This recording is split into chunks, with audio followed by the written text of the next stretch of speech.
Jadi, pada tahun 2015, aku tinggal di salah satu perumahan yang padat. Aku di sini memiliki banyak teman. Adi, Bayu, Topik, dan Adi. Kita sering main bersama di kala itu. Singkat cerita, untuk Adit ini dikenal yang paling kaya pada zaman itu.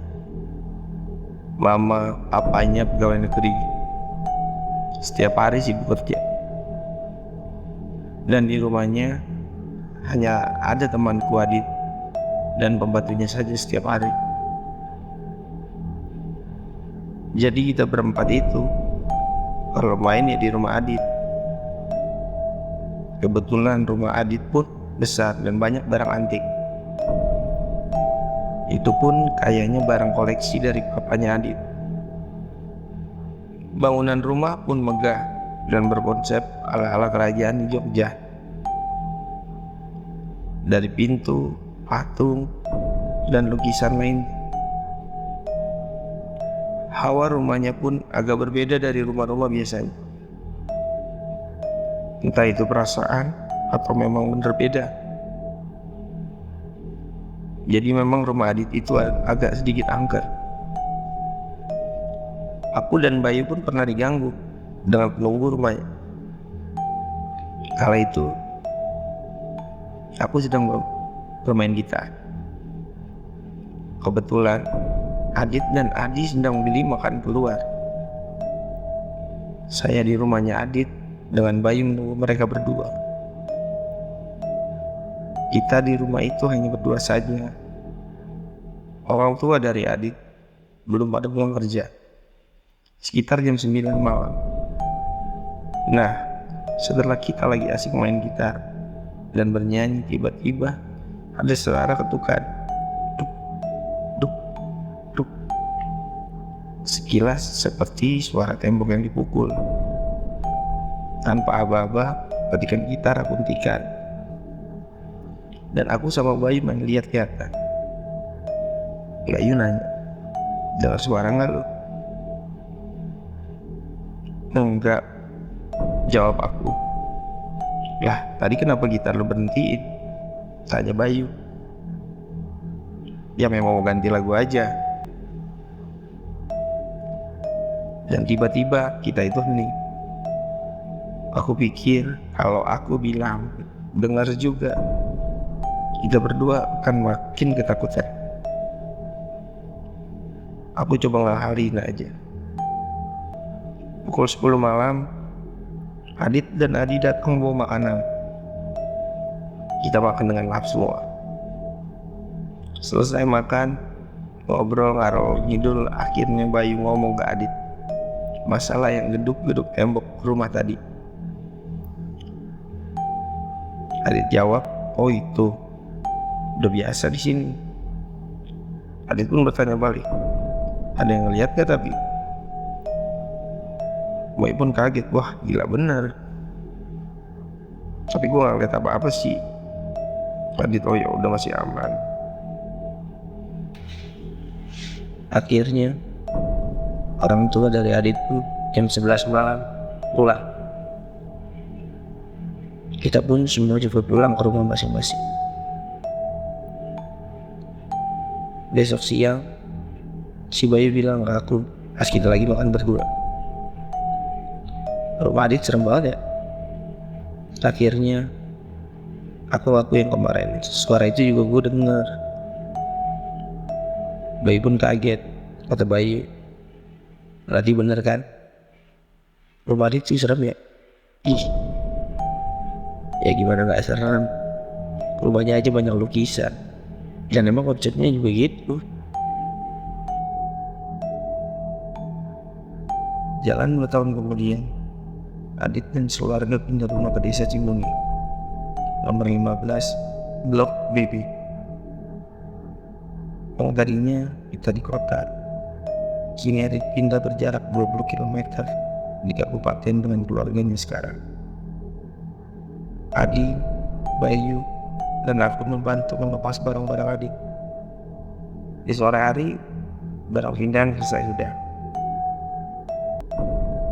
dan saya bersama Adi dan Bayu masih berada di rumah barunya Adit. Kebetulan rumah barunya Adit itu sangat luas, ada halaman depan dan belakang. Tiba-tiba si Bayu bilang, belum kita pamit pulang, Dit, ini pohon serem bener ya? Udah tua kayaknya. Itu pohon rambutan tinggi, besar tepat di depan halaman rumah Adit. Biarin, adem, enak jadi kalau siang gak panas, kata Adit. Di bulan depannya, Adit yang main ke tempat kita. Adit datang pakai motor di jam 11 siang. Kita kumpul semua di rumah Bayu. Namanya kita sering main bareng, mungkin Adit di rumah barunya tidak punya teman dan merasa bosan. Seperti biasa, kita ngobrol, ngalor, ngidul sambil gitaran. Gak berasa waktu pun sudah jam 9 malam. Adit bersiap-siap untuk pulang. Adit pun jalan ke rumahnya. Jelang 20 menit, Adit menelpon aku untuk menanyakan posisi di mana. Aku bilang, masih di rumah Bayu nih. Lo udah sampai? Kata aku. Adit jawab, belum. Oke, tunggu ya, gue balik lagi ke sana nih. dan menutup telepon. Aku bilang ke Adi dan Bayu, Lah, si Adit barusan nelpon mau balik lagi. Bayu jawab, ngapain? Yang nggak tahu, jawab aku. Adi nyaut, mungkin ada yang ketinggalan kali. Nggak ada, kata Bayu. 15 menit kemudian Adi sampai dengan luka tegang, muka pucat dan ngos-ngosan. Udah Adit naik motor, tapi kayak orang lari-lari. Aku langsung tanya, lo kenapa Dit? Udah masuk dulu yuk ke dalam rumah, kata Adit. Adit sedikit melamun dan kayak orang yang kepikiran gitu. Aku tanya, lo kenapa sih Dit? Anjir, astagfirullah, kata Adit. Tadi gua kan arah balik, pas di pertigaan Kemang, bakalan ojek situ. Ada rame-rame, sampai jalanan macet banget. Gue pikir kecelakaan atau maling gitu kan, ya namanya di kampung, apa juga rame. Nah, terus pas gue deket dari keramaian itu, gue tanya sama orang yang di pinggir jalan itu, ada apa pak? Kok rame banget ya? Tanya Adit. Itu mas, tukang ojek habis bawa sewa, tapi sewanya setan. Tukang ojek habis ojekin setan, kata bapak-bapak di situ. Maksudnya gimana pak? Tanya Adit. Mas tanya langsung aja tuh ke tukang ojeknya, kata bapak di situ. Dia tanya lagi, yang mana pak tukang ojeknya?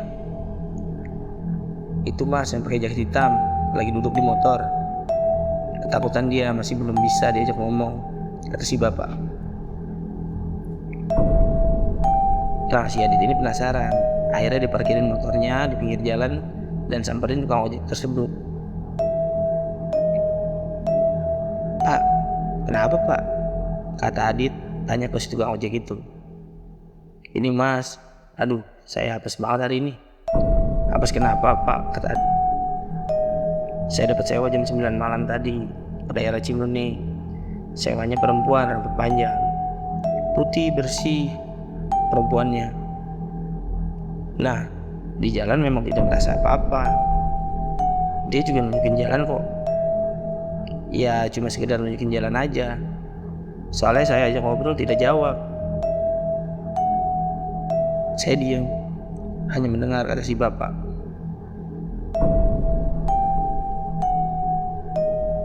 Lah pas di belokan terakhir, si perempuan itu bilang, itu rumah saya yang ada pohon rambutan besar. Sampailah saya di situ. Pas saya berhenti, tiba-tiba perempuan yang saya bawa sudah tidak ada di belakang. Saya terkejut dan cepat-cepat cari warung terdekat. namun tidak ada yang buka, dan kebetulan daerah situ memang sepi dan gelap kalau sudah di atas jam 10 malam. Adit bertanya lagi, "Memang alamatnya di mana, Pak?" "Saya sempat lihat di pagar itu, Jalan Cibening nomor 15 Blok BB. Dan di depan halaman itu ada pohon rambutan besar."